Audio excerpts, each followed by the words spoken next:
What's up, YouTube? It's your boy Next Year Nero back with another video. Today I'm reviewing Remnant 2. Remnant 2 is a third-person shooter action role-playing video game developed by Gunfire Games and published by Gearbox Publishing. It is a sequel to From the Ashes, and the game was released this year, July 25th, 2023 for PlayStation 5, Series X and S, and Windows. So I wasn't too familiar with the first Remnant. I'm not going to pretend like I played a lot of it. I played a little bit of it when it was in Game Pass a little while ago. And I enjoyed it, but I just never fully got down to sit down and locked into it. So Remnant 2 just dropped in Game Pass about like a week ago, right?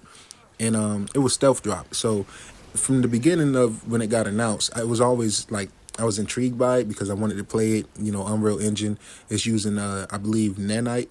So, to reduce the the pop in and stuff like that. I was really, really, really not expecting this game to be this good. Like, holy smokes, guys, this game is really good. It's basically Dark Souls with with guns. I said games. But yeah, it's Dark Souls with guns, man. And I've been playing the handler class with the dog. I named him Pablo. I actually got an extremely good bond with this dog. And I know it's a video game, man, but look, just hear me out. I'm a dog person, but this dog has had my back every single boss fight. Every time I get knocked, I get like one free res with him. I absolutely love the way the game feels. The gunplay is very crisp, and another thing that really caught me off guard with this game was the melee, because usually when you got a game when the gunplay is so good and crispy, you would expect the melee to take a back seat, right? But it's actually the opposite. The gunplay is extremely good, and I would say the melee is not extremely good, but it's very good and it's very solid to coexist and match with what you can do with the guns. I put about a day worth of games time into this. Did not beat the story yet, but I'm definitely coming up on the end of it. But what I really love about this game is the co-op situation, right? Like being able to just drop in and out into a friend world, help him progress, right? And then just leave his world and go back to my world, or have him drop in. It's an extremely fun system. I love how smooth it is. I have had a few problems with servers and stuff not letting me in every now and again, but I really think that's because when it got stuff dropped in the Game Pass, right, 30 million people got access to that game. So I feel like millions of players swarmed to check it out and play it, and I think, they was kind of overwhelmed, but it is extremely fun, man. It sounds good. It looks good.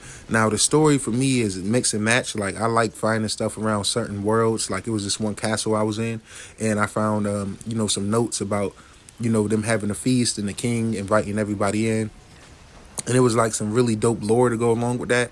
It is a handful of dialogue, and you do get options on how you want to reply and say. I'm not sure how deep that RPG aspect goes, but for me, that wasn't the highlight of what I've been playing so far. For me, the highlight is just the fun factor. This game has some of the best bosses I've ever played in a video game. So it's this boss fight when you basically got to shoot cubes. And when you shoot the cubes, it make a crater in the cube, and the cube is rolling around, and it can kill you in one hit, squash you. This game had my anxiety through the roof, man. It was very fun. I died a plethora of times with my friends, but every time we just kept going back with the you know what, this is the one mindset. We just kept applying that mindset, and I ended up having a really good time, man. I like the archetype class and the traits class. I like the leveling of how everything goes. And this game is very diverse, right? It's procedurally generated worlds. Well, I think you got a handful of worlds, but each world is procedurally generated different. So yeah, you might be playing the same world in another playthrough, but the way the layout is of that world can be extremely different. And I've noticed that just from going and playing with random friends. And I even had random players from just online that I don't know just pop up into my lobby, and we just played and helped each other out.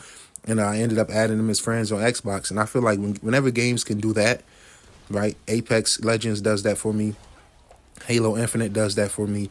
Like, when I can meet new friends and really cool people through games, them games I hold high regards. This game is an absolute banger, in my opinion, right? Now, let's talk about graphics. Unreal Engine 5 has been kind of underwhelming for me so far this generation. With the stuttering, just the lower resolutions, and bad techniques as far as upscaling. But recently, from what I've seen, RoboCop is doing a pretty good job of using UE5. Jasant, a great indie game. Go check out my review if you haven't, played that game yet. I highly recommend checking it out. It's in PlayStation.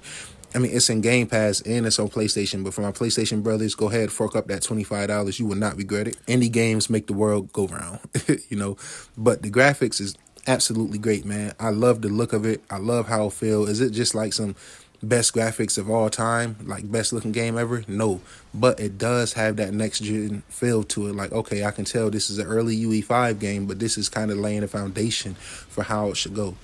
So I think the graphics is good, the sound is good, the voice acting is pretty good too. I like the banter between you and other players when y'all playing together and stuff like that. I like the fact that you can choose your voice. What I don't like is the customization as far as how you can make your character look. Like, it is literally no black hairstyles in this game, and I know that might be a petty thing to point out, but hey, look, I'm sorry, I'm a black man, right, and I got dreadlocks, so I like to try to represent myself in these games, and when I'm not able to do that, it's kind of like frustrating, but that's really just me nitpicking. Not a lot of games really get that specific thing down, so it is nice when it do. I got to shout out to Hogwarts because they was able to absolutely nail that. But guys, I highly recommend checking out Remnant 2. It's in Game Pass, and I even think it's worth it. You know, it wasn't a full price game at launch, and I'm like, for $50, what they're asking for this game is absolutely insane. But it was just so many great games this year. I don't expect everybody to buy everything, despite what some people online might make it seem. Like me personally, let me use an example. I wanted to play Dead Space Remake and Resident Evil 4 Remake, but I ended up going with 4 Remake because I was just, I'm a huge Resident Evil fan. That all worked out in the end because Dead Space 1 Remake eventually came to Game Pass. So I was able to have a great time with that, man. Yo, it's been your boy Next Gen Arrow. Please let me know if you play Remnant 2 in the comments. Let me know what you guys think.